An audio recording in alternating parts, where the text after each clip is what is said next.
idea of the first lecture every day, this one that goes from, I guess, 10 o'clock until 11 o'clock, and by that I now mean from 10:08 until 11 o'clock, is that we specifically look at the Rebbe's opinion, and we look nowhere else, essentially. This is a very narrow, what does the Rebbe have to say about something sheer. For each of these topics, there are a million other opinions out there, a million other interesting things to look into, and that's just not our topic. Our topic here is the Rebbe specifically. The sheer that happens at 12 o'clock, from 12 o'clock until 1 o'clock, is much broader, includes all sorts of different opinions, brings in the Rebbe, of course, because how can you not, but is much more, I guess, what's the word I'm looking for? Holistic. These shiurim are not holistic at all.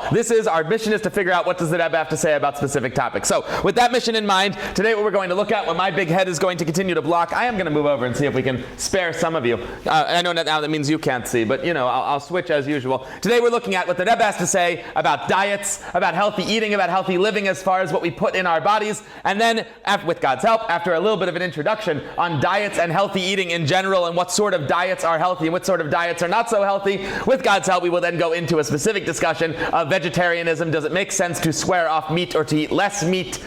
Do we harm animals when we eat meat? Should we be worried about how we harm animals and harming them less? A sort of discussion. I think we're even going to, if we have extra time, our bonus, that's not me, which is a good thing. Our bonus will be that if we have extra time, we're going to look into the subject of vegan tefillin and doing mitzvahs with things that don't involve any sort of animal cruelty or animal parts. So that's our bonus if we get to it. But in any event, I'd like to begin with a general discussion of diets. So I have some letters on the screen. These are all either the top two actually are not translated by me. I borrowed someone else's translation. All the rest are my translations. So if you don't like these, it's not my fault. You don't like the next ones, it is my fault. The Rebbe wrote this letter in... Do any of you still have the sheets? Nobody? Yeah? Okay. These letters are not all on the sheet. I updated. So you'll have some of them in hard copy. They're all on the screen. And if anybody would like the hard copies, please ask the Rabbi, and through him I will send them to you. Bli neder. Okay. This is written on the 13th of Tishrei. In the year, that would be 1957. And you'll find this in Igros Kiddush, volume 14, page 18. So it is easy enough to look up. And the Rebbe says, in my conversation with your father, Rabbi so-and-so, don't know who it was, I was informed to my great surprise. And the Rebbe's great surprise is never good. It's never good. The Rebbe uses other words when he's happily excited. Great surprise means he is not happily excited. I was informed to my great surprise, negatively, about your conduct in matters of eating and drinking. That is not how it ought to be. You're eating and drinking wrong. What are they doing wrong? This is notwithstanding that we see clearly that a lack of orderliness in this weakens the body and immediately weakens Torah study and fulfillment of its mitzvot.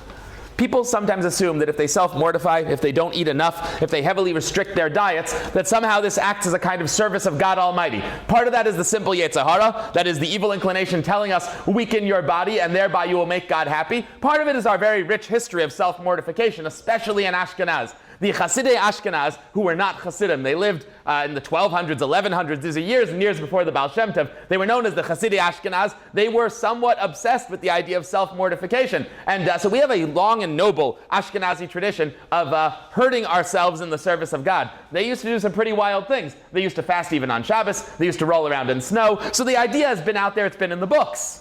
And because of this, some people have the mistaken idea that even nowadays this makes sense. The Rebbe pushes this away with both hands, as we're going to see again and again. People don't eat properly. It creates a lack of orderliness in eating. This weakens the body. And when the body is weak, the body can't do what it's here to do. What's the body here to do? It's here to learn Torah and do mitzvahs, which means that the goal of self-mortification or altering a diet or having an unhealthy diet in the hopes of serving God is entirely counterproductive. Because I serve God with my body, and if my body isn't feeling good, I can't do it. So the Rebbe says, I don't understand what you're up to. You're not having an orderly diet, you're not eating a well-balanced diet, and because of that, your body's weak. And because of that, you can't learn Torah and you can't do mitzvahs. So why are you here in the first place? What's the point in existing if my body's not working, is essentially what the Rebbe is saying.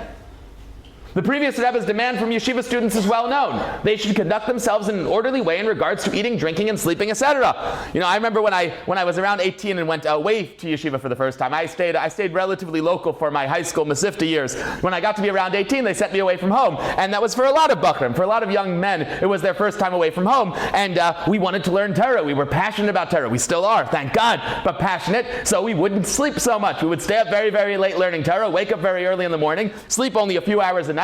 You know what happened after a couple weeks? We couldn't learn. Our brains wouldn't process Torah anymore because we hadn't slept a proper night. It's not appropriate. We used to limit our food and make sure that we ate very little so we could get right back to the base medrash, and a couple weeks into that, you can't learn Torah, you can't do mitzvahs, and obviously that's not the intent of creation. So the Rebbe says here, we've been very clear with our yeshiva students. We expect them to eat a balanced meal and sit down and eat something for a few minutes. That doesn't count as taking away from Torah study time. We don't expect them to be fasting. This weakens their bodies, and we absolutely do not expect them to not be sleeping properly, which has every problem. I work a little bit in neuro. It's not exactly my field. I'm in biomedicine, but I do less brain stuff than most people, I think, in biomedicine. But I will tell you this. Everything we know about neuroscience tells us that memories are best formed while asleep. That if somebody wants to solidify a memory and make it something that lasts and make it something they can recall later, a good night's sleep is essential. If a person learns something, goes to bed and sleeps, 6, 7, or 8 hours, no fewer than 6 and no more than 8 really is necessary for most people, that solidifies all the things they learned during the day. People aren't going to retain their Torah learning if they're not sleeping. So sleep is not our subject today, but it is worth knowing that cutting down on sleeping hours and cutting down on eating hours is not appropriate for a yeshiva student because they're learning Torah. So the Friedrich Rebbe was clear with this. I hope that at least after receiving my letter, all that was mentioned in the above shall be sorted out. So the Rebbe says, I've now made it clear to you, maybe you didn't know, that you have to be eating healthy and sleeping healthy. I trust this has been taken care of and I won't have to say anything else. And then the Rebbe continues.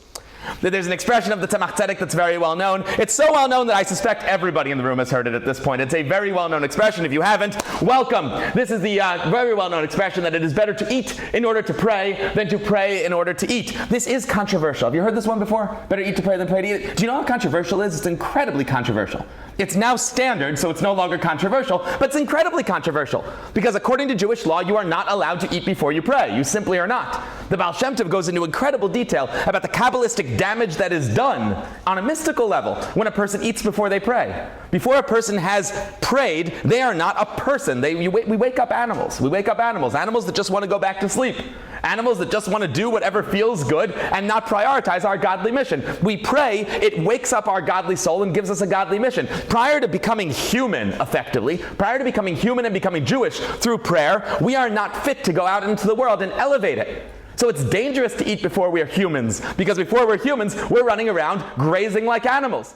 So the code of Jewish law is very explicit that we should not be eating before we pray. And in Kabbalah it's very explicit that it damages nature itself to consume it before we have a human and godly intellect to us. And nonetheless, the Tzemach Tzedek says it's very important to eat before you pray. And so it is controversial. No longer controversial because it's been established so clearly why we do it. And this generation where people have gotten weaker and more used to eating, they literally will not be able to pray if they don't eat. And therefore, the eating changes from being something I do afterwards to nourish my body to being part of the preparations for prayer. Before you pray, generally speaking, you go to mikveh. Generally speaking, you learn a little Chassidus. Generally speaking, you give some tzedakah. Some of those things I assume some of you do too. On that list now is eating. It's part of the prayers it's part of the prepare for prayer. That's a hard phrase. Part of preparing for prayer. So it's better to eat to pray than pray to eat than spend the entire davening trying to, I just can't wait to get to, what are those things I like so much in Australia, my new favorite food? Wheat Bix. I'm a Wheat Bix kid. I read the box, I'm one of you. I'm one of you now. So better to eat your Wheat Bix before Shacharis than to spend the whole Shacharis just wishing for a Wheat Bix. One of us. And as our recent generations have become weaker, I understand, we allow those who will complete their prayers a while after rising from their sleep to eat mezainis, a little bit of cake or something before praying. Understandably so, after having said the small Shema prayer, the Rebbe's not completely revamping everything. He says, I expect you to pray a little first. You wake up, you say Shema, you make sure you don't miss the time for Shema, you say Birchas HaTorah. There's some things you should say first, but before you get ready for a nice, long, meaningful prayer service, I expect you to eat something because otherwise you won't be able to focus. So this whole letter, I know it's a general letter, I know it's not exactly what you came for, diet and vegetarianism, but I do want to emphasize this point. We care very much about people eating healthy, balanced diets. We understand that when a person is not eating a healthy, balanced diet, God forbid, they are compromising and sacrificing their ability to act as a Jew, which means that I don't want to make new sins. There are enough sins, but I must tell you, it's somewhat sinful, perhaps even a sin itself, to not eat a healthy, well-balanced diet and get a good amount of sleep at night. I said I don't want to add new sins. It's not really adding a new one. Rambam lists it on his list of sins. Taking care of our bodies is important. Okay. I have other examples of this, many. We're not going to do them. I want to go on to the next thing. Fasting is off the table. That's what I have here. Voluntary fasting. I guess I have to specify that because in a day or two we're going to. I have no idea what day it is. It's Monday night, Tuesday. We have a Tuesday. Yeah, we have a fast. Oh, thank you. Yes, we have a fast day. You can't see through that. We have a fast day coming up, and obviously, any fast day that the Jewish people have been doing together, that the rabbis or that the Torah itself has mandated, those are good for us. And on those days, eating is unhealthy for you. A person who violates Jewish law cannot possibly be healthy through the violation of Jewish law. It's not possible. If Jewish law tells you should be fasting, meaning that if your rabbi says you should fast, that means it's healthy to fast. However, outside of these special days where it's healthy to fast, fasting is incredibly unhealthy and entirely off the table. The following story, I don't know how reliable it is because I haven't seen it in writing. I've only heard it at Farbrengen's. And Farbrengen's stories are worth exactly what they sound like. Sometimes they're right and sometimes they're wrong. But I'll tell it to you, maybe the rabbi can correct me if he's heard a different version. This one I don't have in writing, but I think the yesod, the foundation of it, is worth repeating. There was a certain great mashpia, one of the great teachers of Chassidus, who approached the Rebbe who wrote these letters, shortly after the Rebbe had taken over leadership of world Jewry. And right after the Rebbe had taken over this role of leadership, he changed a major way that Chabad did things. Up until the Rebbe, there were multiple ways of serving God, some with incredible joy, and some with a little bit more seriousness. And the Rebbe essentially removed the seriousness. Not that we're not serious anymore, but he demanded joy from everybody, demanded simcha from everybody. And demanding simcha from everybody, joy from everybody, is so easy to sell, right? I'm telling you joy, you go, that doesn't sound very controversial. Who doesn't want joy? I will tell you, in our yeshivas, it was incredibly controversial because a lot of our teachers of Chassidus did not know how to teach an exuberant, happy Chassidus. Chassidus had been taught again and again as control yourself, control yourself, control yourself. And here the Rebbe is saying, joy, which is not really the same direction as control yourself. Which meant that some of the early teachers of Chassidus, in the early days of the Rebbe, in the 50s, they had difficulty wrapping their heads around how to teach the path of Chabad in an exuberant, simchadik, joyous fashion. One of them came to the Rebbe in a private meeting and asked the Rebbe, he said, Rebbe, I hear that you have canceled iskafia. You've canceled self-control. And I don't know how to teach if there's no more self-control. I've heard you canceled self-control. And the Rebbe said back, of course we did not cancel self-control. That's always going to be a very important Jewish value. Self-control has gone nowhere. Fasting, I've canceled completely. Outside of the days that are in the code of Jewish law, fasting is completely off the table. It used to be that some Chassidim could come closer to God through choosing personal fast days in honor of this or in honor of that or to help atone for their sins. I've canceled fasting completely. As for fasting part of the day, it's a discussion we can have each individual with their rabbi. But as for self-control, deciding what to eat, eating what's good for you and not eating what's bad for you and not eating everything you want all the time, that I will never cancel. So self-control over food, in play. Removing food completely, long since out of play. As a matter of fact, the Alter Rebbe in Tanya, Nigeres HaTshuva, essentially rules out fasting as a voluntary thing. But anyway, we have a letter from the Rebbe. The Rebbe says, I've already told you, based on the words of the Alter Rebbe, who we just quoted, that it is not advisable to take upon yourself extra fasts in addition to those already on the calendar. Do we not have enough fast days? Ladies and gentlemen, we have enough. One of the reasons offered by the Alter Rebbe is that today's generations are weaker than previous generations and are no longer physically capable of enduring extra fasts. You think you can handle it, but you're wrong. You add extra fasts, you don't eat properly, you think you're okay, you feel a little, you know what this is like. On regular fast days, you know this because everybody, with God's help, fasts on the regular fast days. You know that somewhere around Mincha time you feel hungry, and somewhere after Mincha you start feeling godly. There's a spirituality to not having food in your system. And you know what comes along with that incredible feeling of spirituality? An inability to learn Torah and do mitzvahs. Are we here to be spiritual, or are we here to do our jobs? Spirituality is vastly overrated when it compromises my ability to act. I'll feel incredibly, by Tuesday, when you said Tuesday, by the end of Tuesday, I will be feeling very spiritual. I know I will be, because I haven't put food in my body. I haven't engaged with the physical. I'm going to feel like a spiritual being. And you know what else I'm going to feel like? If someone asks me for help, I'm going to feel sluggish about it. And if it's time to learn Torah, my brain's going to feel fuzzy about it. And if I need to do a mitzvah, I'm going to have a little less alacrity for it. So what's the gain of spirituality if it compromises my physical obligations? Imagine telling God, hey, I feel very close to you right now, but I'm not going to do your mitzvahs today. That's what a person does when they fast voluntarily. So the Rebbe says, we're not capable of this anymore. You think you are, but you're not. Obviously, my suggestion to you is therefore valid even though you are now feeling better. This person writes to the Rebbe, I feel great, let me fast. And the Rebbe goes, no, not worth it. You are mission-oriented. Feeling good is not as important as doing what you're here to do. Your impending resolution to undertake fasts should be changed, says the Rebbe. You made a resolution. You said you're going to fast a certain number of times. Let's change it. To instead serve God with extra measures of joy.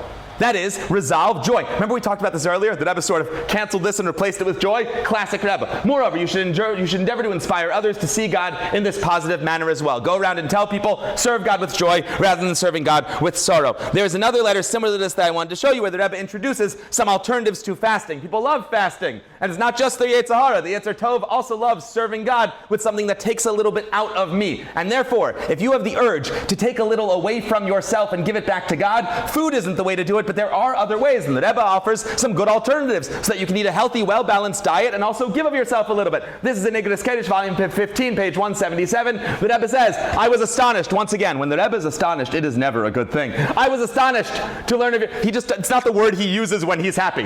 I was astonished to learn of your custom to fast from time to time on Mondays and Thursdays and Erev Rosh Chodesh, which, by the way, are established in Jewish history as go-to fast days for righteous people. Says the Rebbe, I was astonished in a bad way to hear this. You should not be doing this.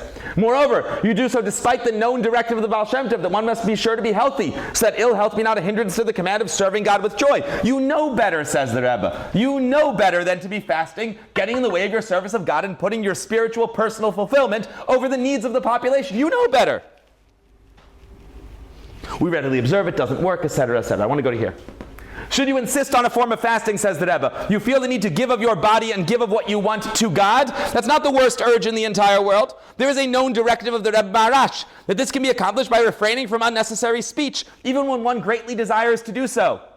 As badly as you want to eat even more, you want to say that thing that's on the tip of your tongue. The next time, and not even a bad thing, a good thing, as long as it's not Torah, a medium thing. The next time something's on the tip of your tongue that isn't pure Torah and mitzvahs and goodness, don't say it even though you very badly want to. You know that hurts so much than not eating?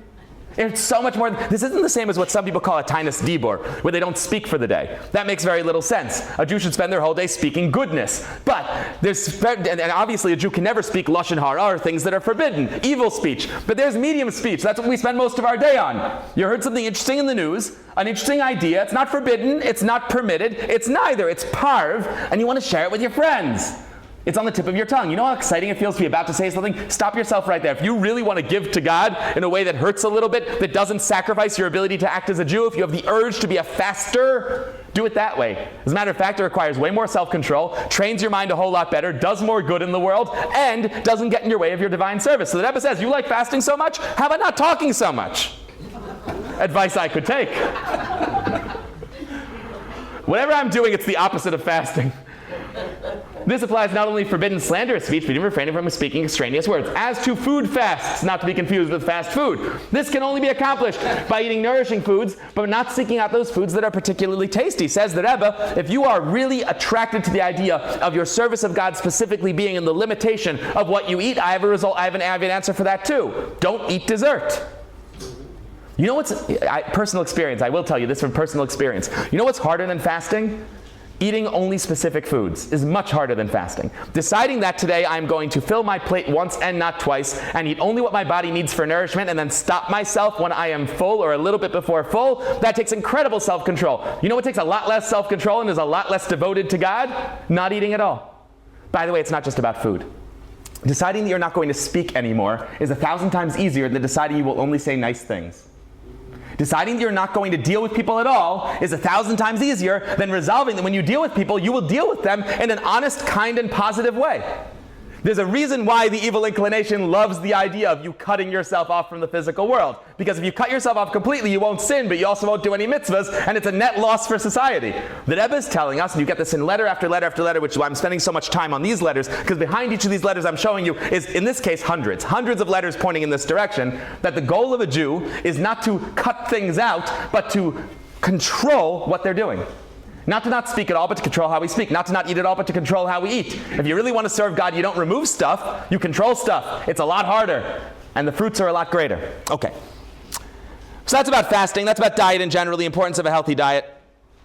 Let's talk about... Isn't controlling thoughts harder and harder? Absolutely. I just didn't mention it. Thought too. Yes. So a person could say, I'm not going to think. I'll go to sleep. Or a person could say, I'm going to stay awake and conscious and focus my mind on good thoughts. Much more difficult, right? Easier to conk out. And the Rebbe says better than conking out is to focus on the right things. Absolutely. Absolutely. As a general rule in the Rebbe's Torah, if you ask the Rebbe, should I remove something from my life? If it's forbidden, he's going to say yes, right? Should I remove bacon from my life? Yeah. But if you ask the Rebbe, should I remove something from my life? The Rebbe's answer again and again and again will be, no, you should control it. Remove is the easy way out. Remove is a loser approach, to say it lightly. It really is.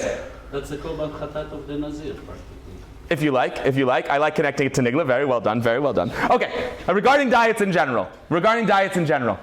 I have here finally some original letters you can look at to check my work. And these are my translations here. This is a letter that's in Igris, that's in the Rebbe's, the writings that have been put together in book form. And this is from the year Tavshin Lamed Gimel, which is 1973. It's 1970, yeah? 73, okay, yeah. Now, only correct me if I'm wrong, which will happen, don't worry. There'll be so many opportunities, several times a day, every day. Now, the Rebbe says, regarding eating and your diet, it does not matter much what you eat. Diet. It doesn't really matter what you eat, says the Rebbe. Very interesting. It doesn't matter what you eat. How many diets have that rule? None, I don't think. As a matter of fact, nowadays one or two of them do. But in this time, in 1973, I don't believe a single diet went, it doesn't matter what you eat.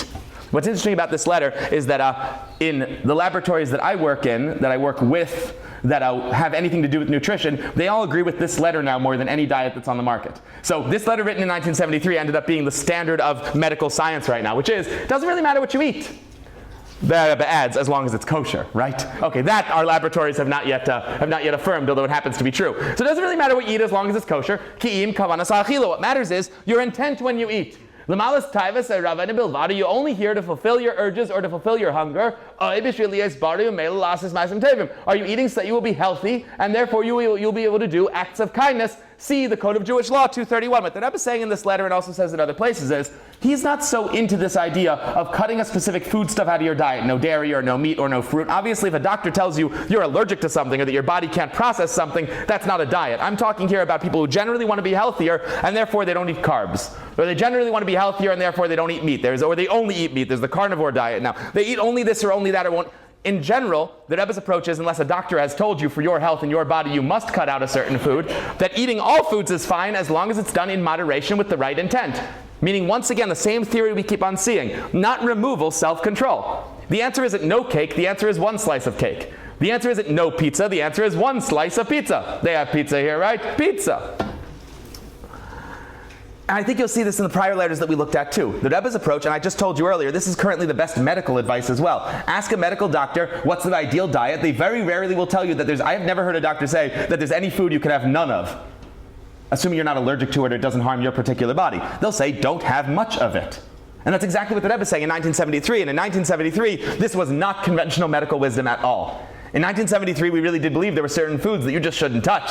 The Rebbe is saying, way ahead of his time, that the healthy diet is a diet that have what you want, but limit yourself, which is, again, the Rebbe's entire theory, I think, for how we interact with the physical world. Anyway, since our holy Rebbe told us to look in the Code of Jewish Law on Siman 231, it would sure make sense to take a look, right? If the Rebbe says to look in Shulchan Aruch, can you imagine? Chassidim listen to everything the Rebbe says except for when he says to open the Code of Jewish Law. Then I move on to the next letter. That would be a real shame. So, in deference to the fact that the Rebbe said we probably should open another book, why don't we listen to him and open another book? We have here the Code of Jewish Law, Yarchei 231. The Rebbe is citing it. Let's read it together. The Code of Jewish Law tells us the guidelines for living our lives as Jews. In everything from which one derives benefit in this world, one should not intend for one's own enjoyment, but rather for the service of the Creator. Sounds like a piece of Chassidus, sounds like a piece of Kabbalah. I remind you once again, Code of Jewish Law. The most non-Kabbalistic work in our canon. Simple, what I do and when I do it. What I do and when I do it, step one, I don't eat for me, I eat for God. I don't eat for enjoyment, I eat for God. May He be blessed. As it's written, in all your ways know Him. And the sages said, let all your deeds be for the sake of heaven, meaning that even optional matters such as eating and drinking, walking and sitting, rising and marital relations, conversation, and all the needs of your body should be all for the service of your Creator or for something that brings about His service. Eat and live with intent, with purpose. For even if one was thirsty and hungry, if he ate and drank for his own pleasure, this is not praiseworthy. It's not forbidden, but not praiseworthy. Rather, he should intend to eat and drink only what sustains him in order to serve his Creator. So the Rebbe is saying, I'm not trotting new territory here. These are not new ideas I'm bringing out. Our entire purpose of being in this world is to serve God. We interface with the physical for God. And therefore, if my only reason for eating is to serve God, and by extension, if my only reason for eating is to make myself healthy to serve God, or to serve God directly through the eating, I'm not going to overeat. And I'll eat a little bit of everything, but not in a gluttonous way and not in a dangerous way. So I think the reason why the Rebbe quotes this piece of the Code of Jewish Law, and he does it in more than one of these sorts of letters, is to emphasize this is not some new Hasidic idea. This is core to Judaism, that we do eat. We just don't have to eat everything all the time. We eat everything some of the time. One slice of cake. One slice of cake. Okay. We have eaten our vegetables, so to speak, and now we can practically eat our vegetables, which means that now that we've done the general diet discussion, we can go into some of these specifics, and I want to spend some time on vegetarianism specifically. I have some notes on my phone. Let me pull them up. I haven't been looking yet. Here we go. Where are my phone notes? Here they are. All right. What about I think this is the most common diet. I think the most common diet is vegetarian. Some form of vegetarian. There's vegan and raw vegan, but I've been on a lot of airplanes lately, and second only to kosher is vegetarian, right? Do we have any vegetarians in the room? You can admit it, it's safe. This is a safe place. All right. Vegan. Now, if somebody is vegetarian or vegan because their doctor told them to, we're not even having a discussion about it, right? Once your doctor tells you to do something, it removes itself from the realm of Jewish law with one big exception. If your doctor tells you to do something and there's no idolatry involved in it, then you do it. That's it. So if we're talking about medical advice, the entire discussion just ended, right? But if we're talking about personal decision, there's a lot of room to play. So let's talk within the realm of personal decision. That is, my doctor didn't tell me to do it. I'm trying to decide whether a vegetarian diet might make some sense. I want to begin by saying that there is no halachic problem, no Jewish law problem with being a vegetarian nowadays. There could have been once upon a time, and there will be again, when Mashiach comes before the end of this very discussion with God's help. Amen. Amen. There we go. We will have our karbanos returned to us. We will have our sacrifices. And when we have our sacrifices, there will be a couple times a year, there will be a Torah obligation to have a small piece of meat. And that would be during the Karban Pesach, of course, on Passover, and the Karban Shlomim. That's a small piece of meat. I must tell you, I've told this before to really very serious vegetarians who are very ideologically opposed to eating meat. And they say to me, I just don't know how I'm going to be a Jew then when Mashiach comes. And I always say back to them, when the temple falls from the sky and lands on the Temple Mount miraculously, and the dead rise from the ground, you can have a hot dog. Like, let's level with each other here, okay? I'm not, right? Like, it's a pretty good point, right? Like, what are we talking about, right? For now, you're fine unless that happens, in which case, I do expect you to have a little piece of meat, you'll be okay. I think it's a reasonable claim. Other than that, there is no Torah obligation to eat meat, despite what some people think.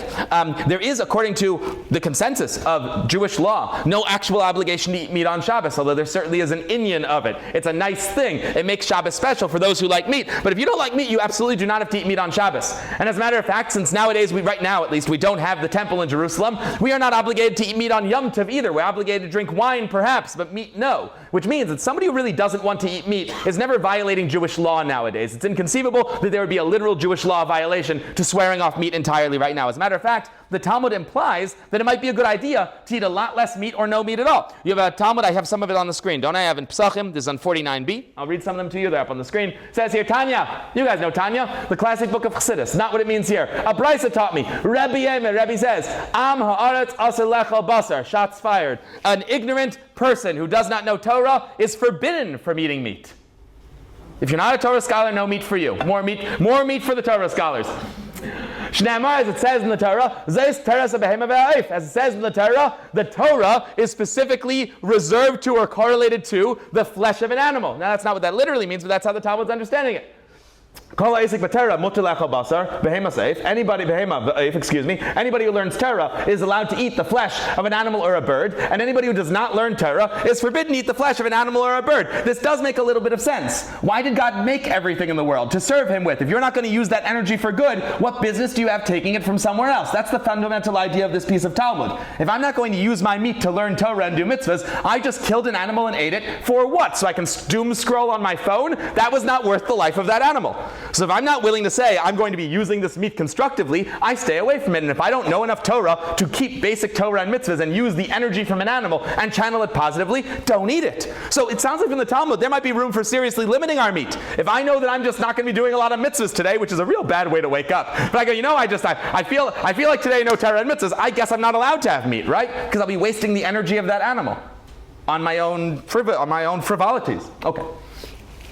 Yep. Yeah, is that the word? I have another Gemara in Maseches Chulin on 84a that has a whole list of ways to consume meat. It says you can only consume meat with proper preparation. You should never eat meat in hunger. Interesting point brought in the Talmud. Fill yourself up with vegetables and other things and have a little bit of meat on the top, but a person shouldn't gorge themselves on multiple steaks. A person should only eat meat if wealthy, because it's not worth wasting your money on good meat, the Talmud says. You can nourish yourself in other ways. The Talmud definitely has a discussion that sounds like if we severely limited or even completely cut meat out of our diet, it wouldn't be something the rabbis would be so opposed to. So I'm building a case here. On one hand, I can tell you for sure, it is not forbidden according to Jewish law to swear off meat completely. And in addition to that, the Talmud suggests it might be a good idea. I'm building this up just to show you that it's not right.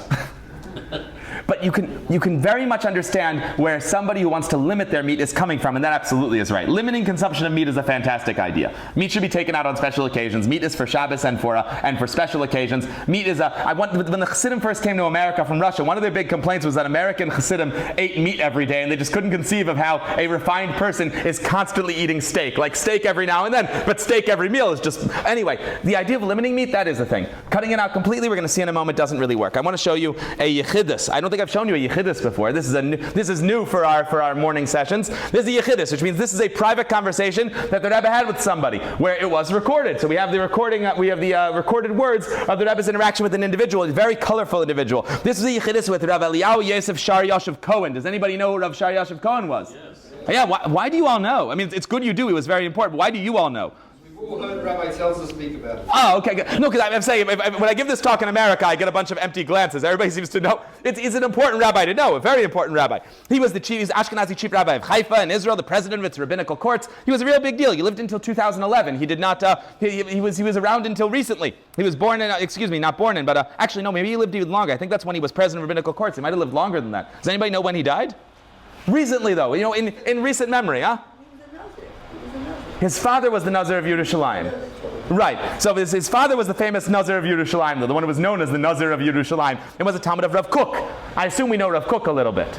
One of the things you might want to know about Rav Kook for our discussion is Rav Kook was a vegetarian.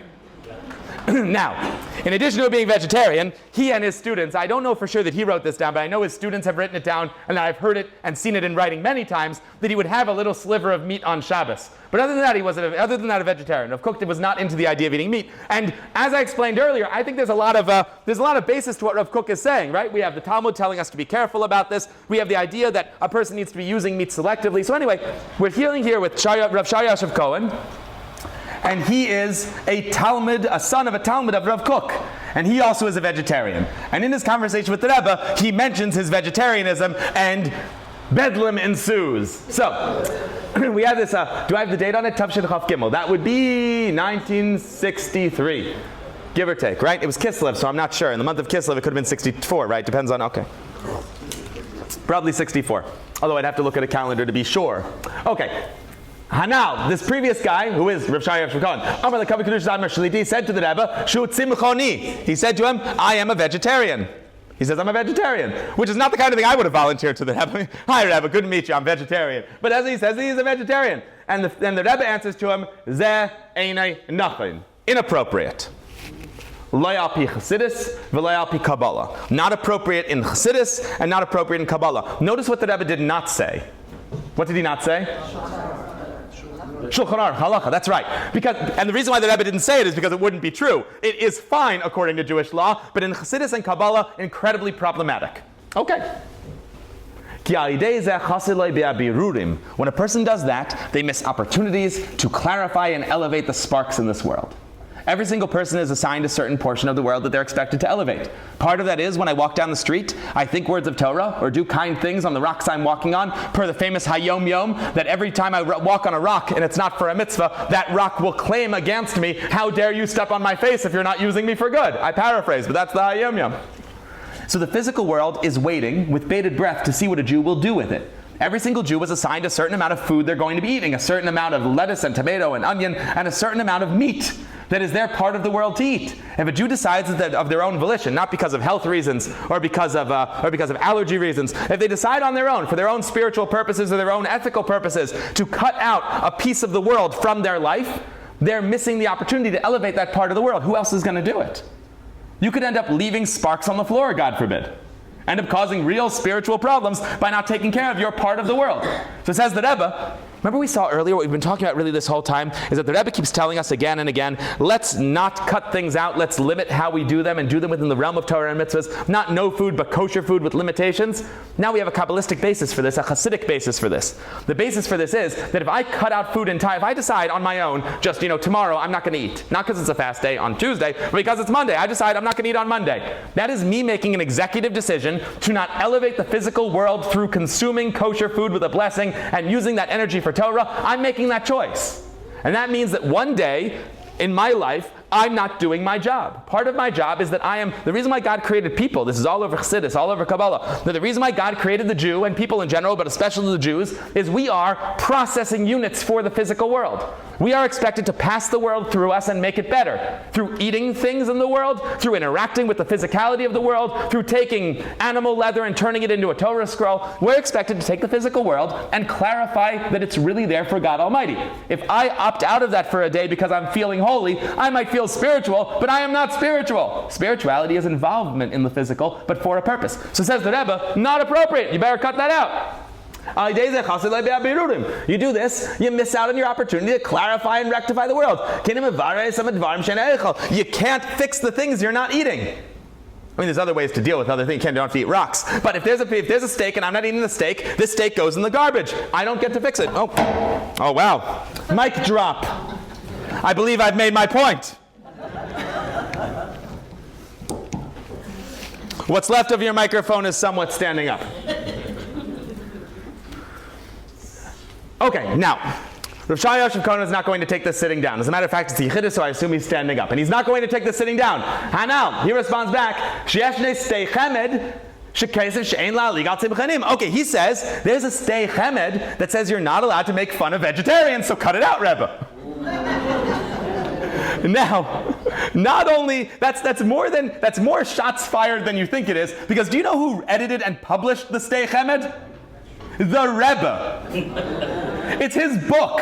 He's the one who prepared it for publication. So the Rebbe knows the stei chemed very well. As a matter of fact, the Rebbe is the one who took these manuscripts and put them together. The Rebbe knows the stei chemed. And he says, there's a stei chemed, your book, that says you're not allowed to say that to me. So the Rebbe stands up. And he brings out a stei chemed. So he goes, really? I have a stei chemed right here. He goes to the bookshelf, grabs one, and throws it on the table. Throws is not what he did. He places it gently on the table. Stei chemed. And he looks through it and he finds the place. Because again, he knows this book. After reviewing the section, which does indeed say that you're not allowed to make fun of vegetarians, and that if a person chooses to be a vegetarian, that's within their right, the Rebbe says, Zerak b'shvil yechidei segula. That's only for special people.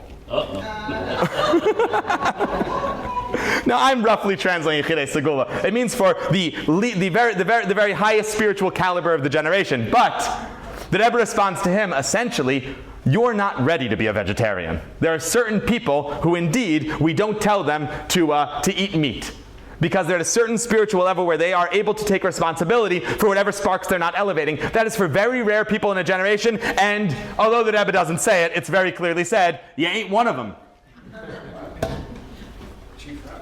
Yeah, right, which gives you an idea of who it must be, who is one of them. Essentially nobody. Yechidei Segula literally means the individuals of merit. That would mean one or two people in a generation, maybe, right? Maybe three. We're talking about very, not that he wasn't special. This is not only a Jew, but a very special Jew. Not special enough for that. That requires an incredible level to cut meat out of your diet, because you're responsible for fixing the world unless you know better. I mean, unless you can look at the world in a Kabbalistic sense, put on your Kabbalah glasses and go, I happen to know that this meat's not for me. You would need a very special, you need almost prophecy. So what the Rebbe is saying here is that you would need to be at quite a level to be within the protection of the stei chemed. And you are not. I don't need to show you the end of this Yechidus, but I cannot resist. Afterwards, he asked the Rebbe, when are you going to come to Israel already? I mean, many people asked the Rebbe this. The Rebbe gave a few different answers. Let's see what he does in this one. So he asked the Rebbe, when are you coming to Israel? The Rebbe answers back that it is not dependent upon me, and so I don't know.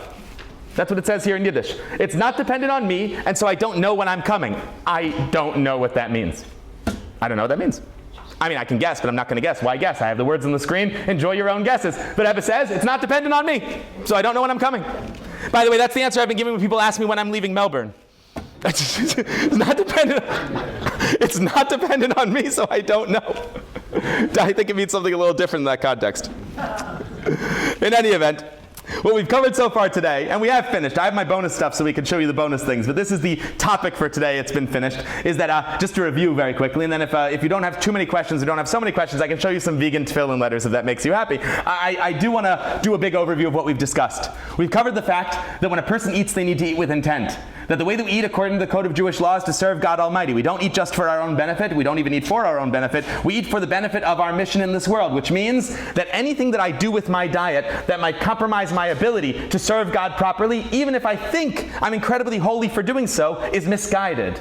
A Jew who cares about Judaism asks themselves, what needs to go into my body for me to serve God properly, and that's it. Which means that cutting food out completely, fasting, is off the table. Because a person who's fasting can't be that good a Jew unless it's one of the fasts that they must do according to the code of Jewish law. It also means that eating too much is off the table because filling my belly also makes me unhealthy, and therefore I'm going to have difficulty serving God and doing mitzvahs. It means cutting out any food from my diet completely is off the table because a little bit of everything is not only good for me but helps collect the sparks in this world and make them better, unless, of course, as we mentioned, there's a medical reason not to eat a certain food. And it means that if somebody is interested in a particular kind of diet for their own health, that diet begins and ends with the understanding that everything's okay in moderation, and that the job of a Jew in this world is to control themselves, not to delete themselves. We're expected to live in the world in a way of self-control. And the Rebbe emphasizes again and again that this is not new, this is not Chassidus, this is not something that the Rebbe introduced to the world. This is something you will find in Shas and Poskim all the way back. This is the way a Jew lives. A Jew lives in the world but with self-control. And that brought us to vegetarianism, where the Rebbe says that my entire job in this world is to collect holy sparks from physical matter, including the food that I eat. And if I decide that I'm going to completely cut out one type of food, not for medical reasons, then that means that I'm making the conscious decision that this particular spark does not deserve to be elevated, and that's not appropriate. And in response to the claim, can't some great Kabbalist do that? The Rebbe goes back, sure, if you are one. And if you're not, a little bit of meat on Shabbos would make a good deal of sense. However, as we saw in the Gemara, limiting meat consumption without a doubt is a good idea. For both health reasons and for spiritual reasons, eating a ton of meat probably isn't great anyway. All right, that's the topic. Thank you very much. And should we do questions? We want to do vegan tefillin. Let's do questions. Vegan tefillin is on your sheet a little bit. You can read it later. I think you've been waiting a little longer than you, so if you don't mind, I'll go here first, and I watch as the hands go up throughout the lecture. Yeah, I think you've been waiting since like 5 minutes in, you poor man. Yeah. So presumably lab-produced meat is not considered actual meat because it's divorced from animals. Oh, what a fun question. Fish eggs. I believe it or not, but only for taiva reasons. I just talked about, he asked about lab-grown meat. Is that considered meat? First of all, I want to separate. What a lot of people think is lab-grown meat is not lab-grown meat. I know you know what you're talking about, but not necessarily everybody in the room does. Lab-grown meat is when you take a cell from a living animal, you grow it on a scaffold, and it grows out the muscle tissue. So you literally do have animal cell here and animal muscle here. It just didn't come from an animal, or it came from an animal, but not the way that, not through birth and death. There's another whole category right now that's very popular, like Impossible Beef and things like that. These are plants. There's zero animal cells in them. So obviously, if we're talking about like Impossible Burgers or whatever they call these plant meats that are very meaty in flavor and texture but are not meat, obviously that's not meat, right? Enjoy your cheeseburger. When we're talking about if we're talking about actual lab-grown meat, I don't want to play my hand completely. I am going to give an afternoon lecture on 12 o'clock lecture on DNA and biotech. What day is the DNA biotech lecture? On Tuesday. On Tuesday, maybe? Oh, great. When we're starving, we'll talk about meat. So I'm going to give the DNA and biotech lecture. In the DNA and biotech lecture, I reserved a section for discussing the status of lab-grown meat. But to not leave the question entirely hanging, the haskama of poskim seems to be, the general consensus of religious rabbinic authorities seems to be that we would consider this meat in Jewish law, and that it would have all the limitations of meat. So in that case, it would be the same thing. Yeah. Which means, by the way, if you have an ethical problem with meat, it might be interesting to look into that, because there's no ethical problem with lab-grown meat. If you must know, though, there is a little bit of an ethical problem with lab-grown meat. Do you know lab-grown meat only has to kill one animal, right? Do you know what we grow it on? Cells need to live on something, right? We crow it on something called FBS. We have any scientists in the room who would like to tell everybody what FBS is? Fetal bovine serum, baby cow blood. So we take these very ethical burgers and grow them on baby cow blood. I guess, ethical. You have any idea how many cow fetuses you have to kill to grow a ethical burger? Okay. Just fun fact about FBS. Yes. So maybe you've written this question, but if Unlikely. the premise is that we're eating in order to serve God, and a person gets very distressed, and they might happen to know that, say, chocolate or coffee or whatever it is going to be the thing that's going to calm them down and get them into a better frame of mind. Is this an appropriate? Not just appropriate. First of all, I'm an object lesson. Second of all, not only is that appropriate, that's sanctifying the food. The highest sanctification of any kind of food is saying, I'm going to use this right now for the service of God Almighty. So if I know that having a piece of chocolate calms my mind and now I can be a better Jew, that chocolate is the holiest thing you've ever put in your mouth. Oh, thank God. So this is...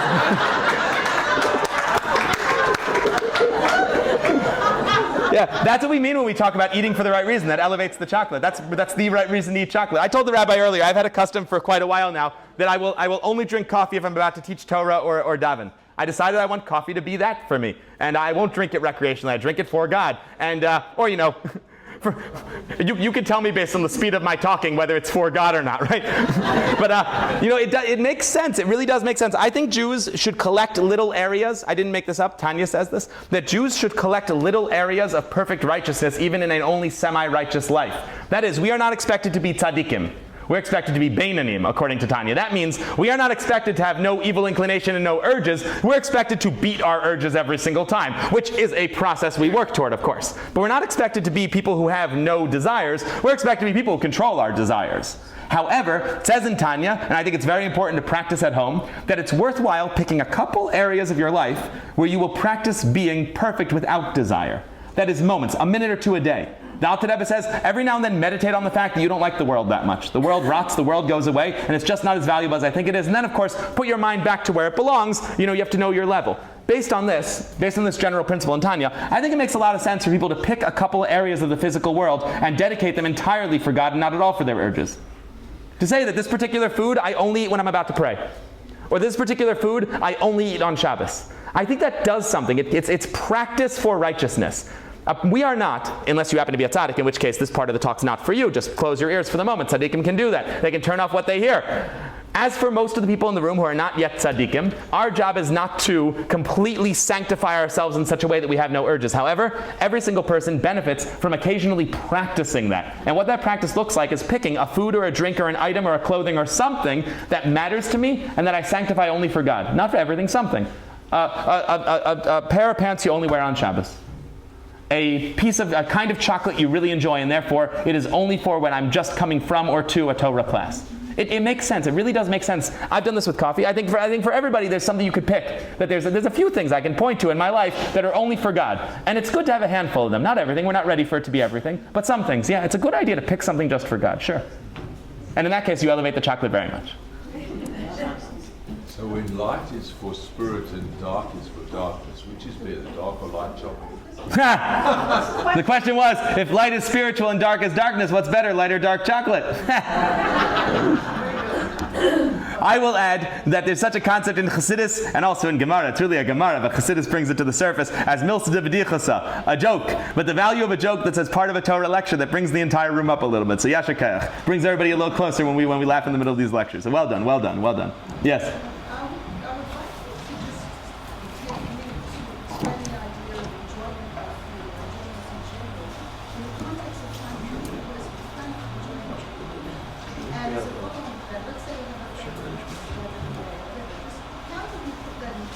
I'm going to summarize your question, and before I answer, tell me if I summarized it right or wrong, okay? I don't want to answer the wrong question. But as I understand the question, the way it was asked was, we said a little bit earlier that it essentially makes sense for a Jew to remove enjoyment from food completely. That is, that it doesn't, we saw in the code of Jewish law, I don't eat because I enjoy it, I eat for the service of God.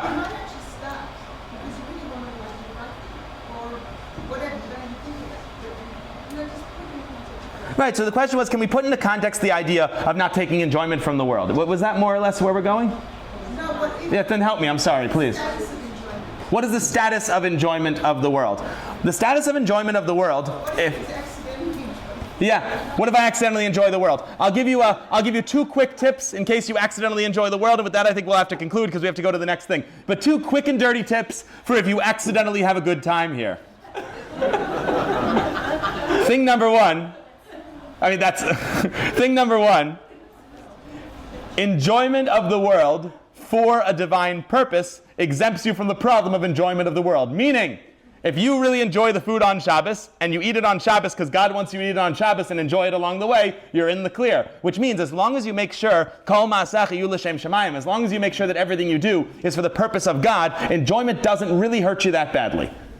And whatever small amount of problem spiritually is caused through the enjoyment that is inappropriate, through enjoyment just for my own desires, we have in Hayom Yom from yesterday that can be resolved completely before a person, God forbid, leaves this world through studying words of Torah. That when a person repeats Tehillim, Psalms, or Mishnayos, or literal words of Torah for a certain period of time every day, this cleans them out of any of the inappropriate feelings that they've had and makes them a ready serviced vessel for God Almighty. Which means, my advice would be number 1, make sure that when you're engaging in the physical world, it's for the right reason. Don't worry so much about how you enjoy it. Meaning, if I go, look, I'm eating right now because I want energy to pray, and the food is delicious, don't worry about it so much. Because I have the protection of doing it for the right reason. The joy I'm getting out of it isn't going to damage me so badly. And in whatever way it would have damaged me, undo that through studying some words of Torah. A little bit of quick and dirty advice for how to benefit from the world without having to deal with the consequences. Anyway, thank you all very much. We are out of time. I want you to go benefit from the world a little. There's some refreshments in the back. Thank you.